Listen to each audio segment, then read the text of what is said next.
अस्सलाम वालेकुम। आज हम बच्चों सीखेंगे नाम, जानवरों के नाम उर्दू में और इंग्लिश में। आज बहुत मज़ा आने वाला है, तो चलो शुरू करते हैं। अलिफ से ऊंट, मानी कैमल, बे से बिल्ली, मानी कैट, बे से भैंस, मानी बफलो, बे से बकरी, मैनी गॉट। ऊंट, बकरी, बिल्ली, भैंस, कैमल, गॉट, बेफिलो, कैट।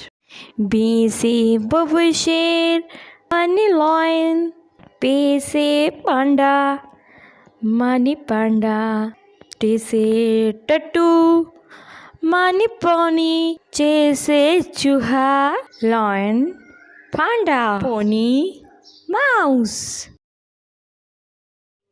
खे से खरगोश, मानी रैबिट, दाल से दरियाई घोड़ा, मानी हिप्पो, रे से रीछ, मानी बेयर, जे से ज़ेब्रा, मानी ज़राफ़ा।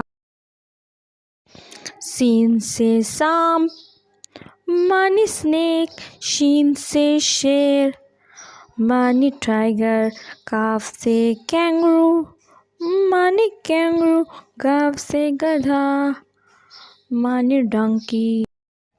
मीम से मगरमच्छ, मानी क्रोकोडाइल, मीम से मछली, मानी फिश।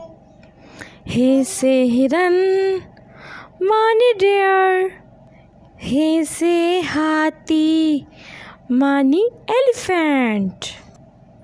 मछली, हिरन, एलिफेंट,